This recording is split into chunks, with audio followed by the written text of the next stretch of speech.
epidemiologi saluran kemih. Yang pertama, urin, cairan yang disekresi oleh ginjal dan golongan. Kemudian yang kedua ada kidneys atau ginjal, organ penyaring darah. Yang ketiga, bladder atau kandung kemih, organ penampung urin.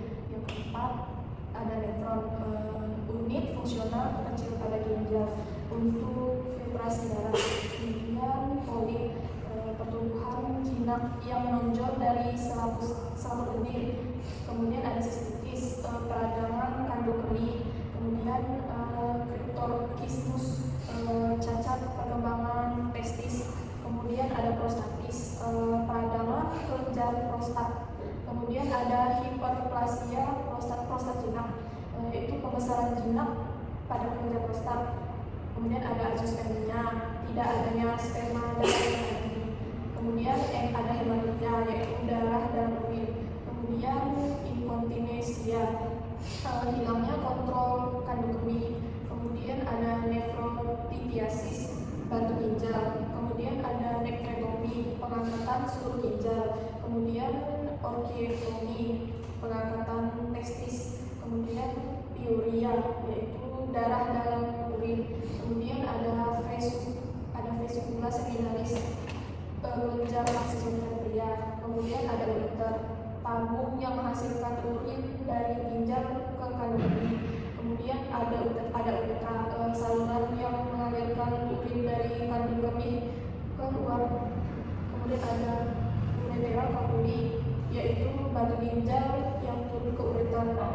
Ada ureter sere, dilaksati saluran pada bagian terminal ureter. Kemudian urelithiasis, batu dalam sistem kemih. Kemudian varicel, pelebaran vena di sepanjang tali spermatika. Vasculeresis, tali spermatika. Kemudian vasovastomy, pembalikan vasektomi. Kemudian ada vascular vesicle, yaitu saluran abnormal dari kandung kemih. Kemudian sistostomy, operasi pengangkatan kandung kemih. Kemudian enuresis, yaitu keluarnya urin secara tidak sengaja. Kemudian hidronefrosis, penyumbatan sistem penggumpal ginjal.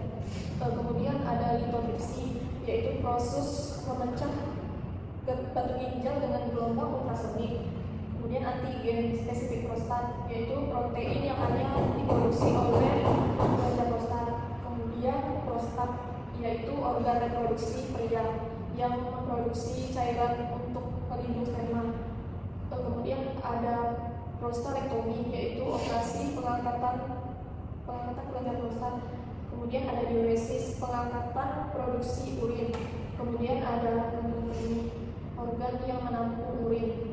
Kemudian ada kapsul domain, yaitu penyelimut glomerulus di neofron. Kemudian glomerulus, jaringan kapiler yang menyaring darah dalam neofron. Kemudian anuria, tidak adanya produksi urin.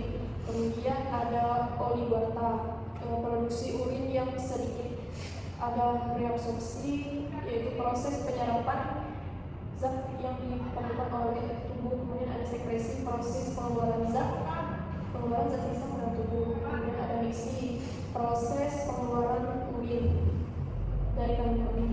Kemudian ada lektimia, sering buang air kecil di malam hari. Kemudian ada polydisuria, yaitu sering buang air kecil dalam jumlah sedikit. Kemudian ada stramomia, kesulitan atau nyeri pada saat buang air kecil. Kemudian ada ISK, infeksi saluran kemih yang disebabkan oleh bakteri. Kemudian ada nefritis, peradangan pada ginjal. Kemudian hematuria, yaitu darah dalam urin. Kemudian ada ureterol, yaitu kristal pada urin. Yang terakhir ada glukosuria, glukosa dalam urin.